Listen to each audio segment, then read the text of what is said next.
നമസ്കാരം. സോഡിയാക് മീഡിയയിലേക്ക് എല്ലാവർക്കും സ്വാഗതം. 2025 ഡിസംബർ മാസത്തെ മകയിര നക്ഷത്രക്കാരുടെ നക്ഷത്രഫലം എന്താണ് എന്ന് പരിശോധിച്ച് നോക്കാം. മകയിര നക്ഷത്രത്തിൻ്റെ ആദ്യത്തെ 30 നാഴിക വരുന്നത് ഇടവക്കൂറിലും ശേഷം 30 നാഴിക വരുന്നത് മിഥുനക്കൂറിലുമാണ്. ഇടവക്കൂറുകാരെ സംബന്ധിച്ച് 2ാം ഭാവത്തിൽ വ്യാഴം സഞ്ചരിക്കുന്ന സമയമാണ്. അതേപോലെ തന്നെ സർവാഭിഷ്ട സ്ഥാനത്ത് സർവേശ്വരകാരകനായി സെപ്പറേഷൻ നിര്യാണകാരകനായിരിക്കുന്ന ശനിയും നിൽക്കുന്നുണ്ട്. അപ്പോൾ ശനി ഇഷ്ടസ്ഥാനത്താണ്, വ്യാഴ ഇഷ്ടസ്ഥാനത്താണ്. 10ാം ഭാവത്തിൽ രാഹു നിൽക്കുന്നത് അത്ര അനുകൂലമല്ലെങ്കിൽ പോലും ശനി ക്ഷേത്രത്തിലായത് കാരണം കൊണ്ട് ഗുണഫലങ്ങൾക്ക് തന്നെയാണ് യോഗം. അതുകൊണ്ട് ഏർപ്പെടുന്ന മേഖലയിലൊക്കെ വിജയിക്കാനായിട്ട് യോഗമുള്ള ഒരു സമയമായിട്ട് തന്നെ വേണം കണക്കാക്കാനായിട്ട്. കുറച്ച് ദോഷങ്ങളൊക്കെ ഉണ്ടെങ്കിലും മേജറായിട്ട് 2ൽ വരുന്ന വ്യാഴം നല്ല അഭിവൃദ്ധിയെയും ഉയർച്ചയെയൊക്കെ ചെയ്തു തരുന്നുള്ള കാര്യത്തിൽ ഈ മാസത്തിലൊരു സംശയവും വേണ്ട. വളരെ നല്ല നേട്ടങ്ങൾക്ക് ഈ മാസത്തിൽ യോഗം കാണുന്നുണ്ട്. അതേപോലെ തന്നെ ജോലിയുമായിട്ട് ബന്ധപ്പെട്ട് വിദേശത്ത് പോകണമെന്ന് ആഗ്രഹിക്കുന്നവർക്ക് വിദേശത്ത് പോകാനായിട്ട് സാധിക്കും. കർമ്മം, തൊഴിൽ സ്ഥാനക്കയറ്റം പോലെയുള്ള കാര്യങ്ങൾ പ്രതീക്ഷിക്കാനാവുന്നതാണ്. തൊഴിലില്ലാത്തവരെ സംബന്ധിച്ച് നല്ല തൊഴിൽ കിട്ടും. വിദ്യാർത്ഥികൾക്ക് അനുകൂലമാണ്. കുടുംബ സംബന്ധമായിട്ട് മാത്രം കുറച്ച് പ്രശ്നമാണ്.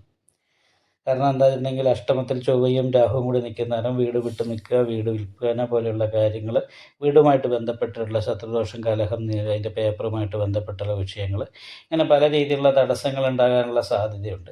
പക്ഷേ ദൈവാധീനമുള്ളത് കൊണ്ട് തന്നെ ഈ പറഞ്ഞ കാര്യങ്ങളൊന്നും വലിയൊരു ദുരിതമായിട്ടും തടസ്സമായിട്ടും ജീവിതത്തിൽ മാറാനുള്ള സാധ്യതയില്ല.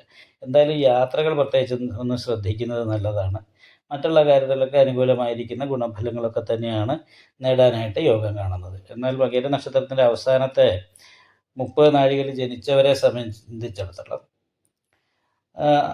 ജന്മരാമവനെ ദുഃഖം എന്ന് പറയുന്നൊരു യോഗമാണ്. ജന്മത്തിലാണ് വ്യാഴം നിൽക്കുന്നത്. അപ്പോൾ ഒരു കാര്യത്തിനും ക്ലാരിറ്റി ഇല്ലാതെ ഏത് റൂട്ടിൽ പോയാൽ വിജയിക്കാൻ സാധിക്കും എന്ന് ചിന്തിക്കുന്ന ഒരു സമയമാണ്.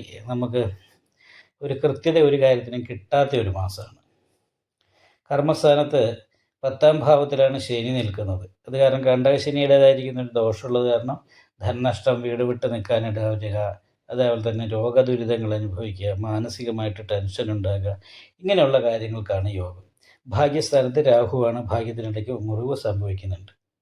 നിവർത്തിസ്ഥാനത്ത് ശത്രുസ്ഥാനാധിപതിയാണ് ബാധയിൽ പോയി നിൽക്കുന്നത്. പ്രബലമായിരിക്കുന്ന ശത്രുദോഷത്തിൻ്റെതായിരിക്കുന്ന ദുരിതങ്ങൾ ഉണ്ടാകാനും സഹോദര സ്ഥാനത്തുള്ള വ്യക്തികളോ സഹായികളായിരിക്കുന്ന വ്യക്തികളോ അകന്നു പോകാനും ഇടവരിക എന്ന് മാത്രമല്ല പരസ്പര ശത്രുദോഷം പോലുള്ള കാര്യങ്ങൾ ഉണ്ടാകാനും യോഗമുണ്ട്.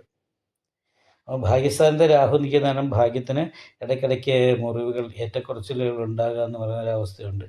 പിതൃസ്ഥാനീയരായിരിക്കുന്ന തന്നിൽ പ്രായം കൂടിയിരിക്കുന്ന ആളുകളോട് സംസാരിക്കുമ്പോഴൊക്കെ വളരെ ശ്രദ്ധിച്ച് സംസാരിക്കണം. അതേപോലെ തന്നെ അവരൊന്നും പിണക്കാനായിട്ട് ശ്രമിക്കരുത്. അപ്പോൾ ഇങ്ങനെയുള്ള കാര്യങ്ങളിലൊക്കെ ഒന്ന് പ്രത്യേകം മനസ്സിരുത്തുന്നത് നന്നായിരിക്കും. അതേപോലെ തന്നെയാണ് സഹായസ്ഥാനത്ത് കേതു.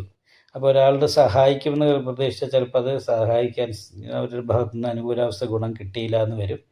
അതേപോലെ ഭാതൃകത ശൗര്യം എന്ന് പറയുന്ന യോഗമുണ്ട്. സഹായിക്കേണ്ട പെരുമാറ്റം അപ്രിയമായിട്ട് തോന്നാൻ സാധ്യതയുണ്ട്. അത് കാരണം നന്നായിട്ട് പ്രാർത്ഥിക്കുക, നല്ല പരിഹാരം ചെയ്യുക. നിങ്ങളുടെ അഭിപ്രായങ്ങൾ കമൻറ്റ് ചെയ്യാം.